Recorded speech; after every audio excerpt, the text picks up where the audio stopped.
September 3rd, 2001. Sacramento, California, 11:22 a.m. A man walks into a Bank of America branch wearing a baseball cap and sunglasses. He is calm. He moves to the counter. He slides a note across to the teller. The note says, "This is a robbery. Give me the money." The teller opens the drawer, hands over the cash. The man puts it in a bag, turns around, and walks out through the front door. He is in and out in under 90 seconds. He gets into his car and drives away at exactly the speed limit. What the FBI does not know yet is that this is not his first robbery. It is not his 10th. It is not his 50th. By this morning in September 2001, Cain Vincent Dyer has robbed over 100 banks across the state of California. He has never fired a weapon. He has never hurt anyone physically. He has never been caught. The FBI has a file on him the thickness of a dictionary. They have surveillance photographs from 60 different branches. They have called him the Note Bandit, the Gentleman Robber, and half a dozen other names in internal memos. They cannot find him. He is not hiding. He is driving to the next bank. Ida, how does one man rob 100 banks across 2 years? And why did he eventually walk into a police station and give himself up? Cain Vincent Dyer does not start his life as a bank robber. He grows up in California in the 1970s, the kind of childhood that does not make headlines and does not produce obvious warning signs. He is not a violent kid. He is not in and out of juvenile detention.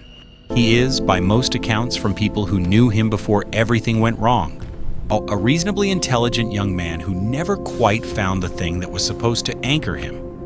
By his late 20s, he has a criminal record, drug charges, small-time offenses, but nothing that places him in a category that would make anyone predict what is coming. He works irregular jobs. He moves around California, one city to the next, staying long enough to exhaust an opportunity and then moving before it runs out completely. He is the kind of person who exists at the edges of systems without ever fully engaging with them or fully breaking from them. In 1999, Cain Vincent Dyer is 34 years old. He needs money. He has no job. He has no savings. He has no plan. He has burned through whatever goodwill existed in whatever network of people might once have helped him. He has, in his later telling, a moment of decision that he describes as almost frighteningly simple. He does not agonize over it. He does not spend weeks talking himself into it. He identifies a problem. He needs cash. And he identifies what he believes is a solution. He walks into a bank in Southern California with a handwritten note and walks out with money. It works. He does it again. That works too. And somewhere in the space between the first robbery and the second, something shifts in Cain Vincent Dyer's understanding of what is possible. While he has discovered something that most people never discover because most people never test it, the gap between what feels dangerous and what actually is dangerous. The distance between the fear of doing something and the reality of doing it. The reality, he will later say, was almost nothing. Walk in. Hand over the note, walk out. He does not know yet that he has just started a 2-year run that will make him one of the most prolific bank robbers in California history. What Cain Vincent Dyer builds over 2 years is not a criminal organization. It is a personal system. He works alone, always. No crew means no one to talk, no one to get arrested and give him up, no one to make a mistake that costs him everything. It is just him and a note and a baseball cap and a pair of sunglasses in whatever city he is working that week. The note is the whole operation. He does not bring a weapon into the banks. He does not threaten anyone verbally. He does not raise his voice. He passes the note, maintains eye contact, and waits. In almost every case, the teller complies immediately. Banks train their employees to do exactly this. Hand over the money, do not resist. Let the robbery happen, and let law enforcement handle it afterward. Dyer has read, whether consciously or not, exactly how the system is designed to respond to someone like him. He picks his branches carefully. Standalone locations rather than branches inside shopping malls. Banks with single teller windows rather than multiple staff who might coordinate a response. Locations with simple exit routes. A door to the street, a car parked within 20 seconds of the exit. He varies his appearance within limits, different caps, different jackets, never the same branch twice. He moves across counties and across cities, never establishing a pattern concentrated enough in one geographic area to trigger an intensive local response, and he keeps the amounts manageable. He is not asking for everything in the vault. He is asking for what is in the drawer. The cash a teller can hand over in 30 seconds without triggering any additional protocol. The amounts per robbery typically range between $2,000 and $10,000, enough to live on for weeks. Not so much that the FBI treats any single incident as a high-priority case in its first days. What he does not account for is what happens when 100 small incidents become a pattern. By 2000, wing of the FBI's bank robbery task force in California has begun assembling the pieces. Surveillance photographs from dozens of branches, a consistent physical description. The same basic method repeated across geography and time. They have a suspect profile. They do not have a name. Dyer keeps going. He is not spending extravagantly.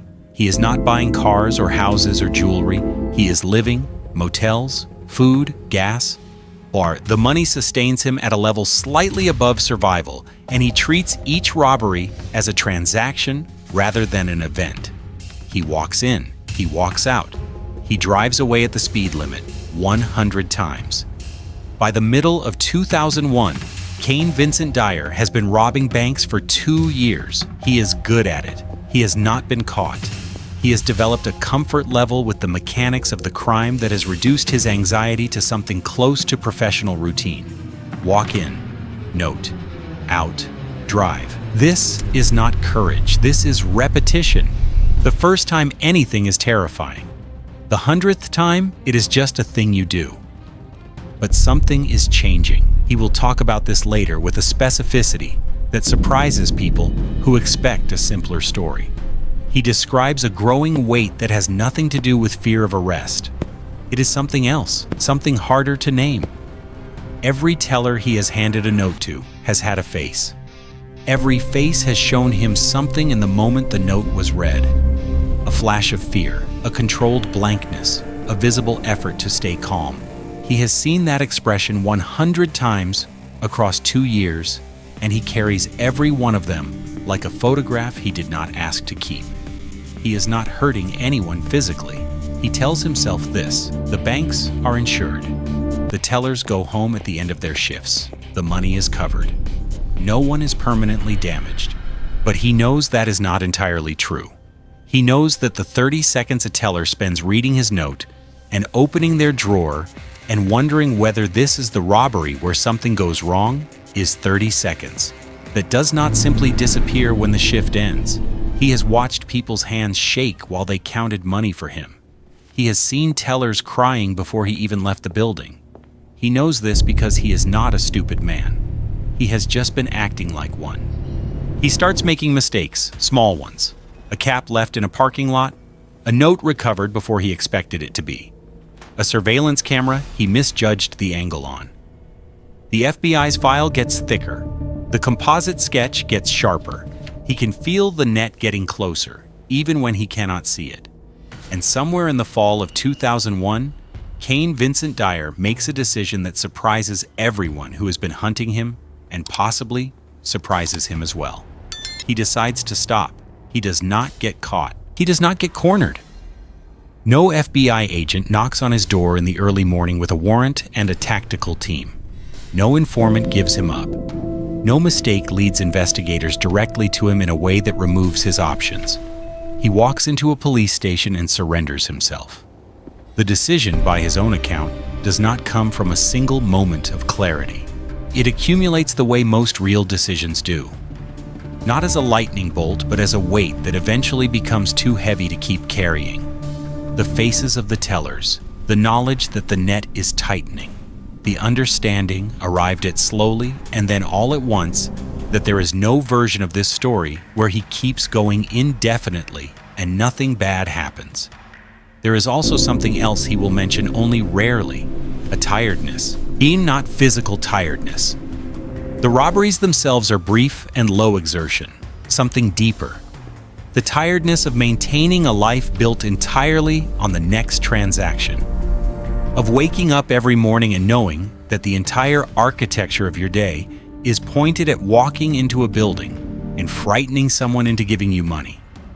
He has been doing this for 2 years, and it has cost him something he does not have a precise name for. He knows he cannot keep paying it. He is 36 years old when he walks through that door. The FBI agents who have been hunting him for 2 years sit across from him in an interrogation room. He answers their questions. He provides details that help them close dozens of open cases. He does not minimize what he has done. He does not perform remorse for the cameras. He simply tells them what happened with the same directness he used when he walked into the first bank 2 years earlier. He is charged with dozens of federal bank robbery counts. The number of confirmed robberies that prosecutors can build cases around exceeds 100. In the federal sentencing that follows, Dyer receives a substantial prison term. He serves his time. What happens next is the part of the story nobody expected. Cain Vincent Dyer walks out of federal prison carrying something unusual for a man who spent 2 years robbing banks across California. He has spent years inside thinking about what he did and why and what it cost. Not just him, but the tellers who handed him money at 100 different counters across 2 years. He has thought about the criminal justice system from the inside with the attention of someone who has nothing else to do but observe it clearly and honestly. He has sat with men who made worse choices, and men who made similar choices, and men who made one small choice that cascaded into something they never intended. He has arrived at conclusions that are not simple and not comfortable, and not what most people expect from someone with his record. He becomes a consultant, a speaker. He stands in front of law enforcement training sessions and explains from the inside how a man with no weapons and no crew robbed 100 banks without being caught for 2 years. He explains what the surveillance blind spots look like from the robber's perspective. He explains what the Note method exploits about the way tellers are trained to respond under pressure. He explains what a bank robbery task force should have done differently in its first year of tracking him, and why the patterns he was creating were harder to see than they should have been. He is, by all accounts from people who work with him, genuinely useful. The information he carries is not theoretical. It is the product of 2 years of operational experience inside the exact system he is now helping to improve. He also speaks about something harder to quantify: the distance between a person who makes a terrible decision and a person who is permanently defined by it. He talks to young men who are standing at the edge of choices that will cost them everything. He tells them what 2 years of bank robbery actually looked like from the inside. Not the version that sounds exciting in a 30-second description, but the version that includes the weight of 100 faces and a police station door and a life that has to be rebuilt from almost nothing. He does not present himself as a cautionary tale. He presents himself as a person who made choices, understood their consequences, and found a way to do something useful with what he had learned. Whether that is enough, whether 100 robberies can be balanced against years of honest work on the other side, is not a question he answers for other people. He leaves that calculation to whoever is listening. The man who robbed 100 banks in California is now the man who explains to law enforcement exactly how he did it. He sits in the same rooms as the investigators who spent 2 years building a file on him, the thickness of a dictionary, and he helps them understand what they missed. He is, in a way, that nobody planned and nobody ever predicted, the entry point still is working here. every single day. I'll mark it. Just on the other side of the counter,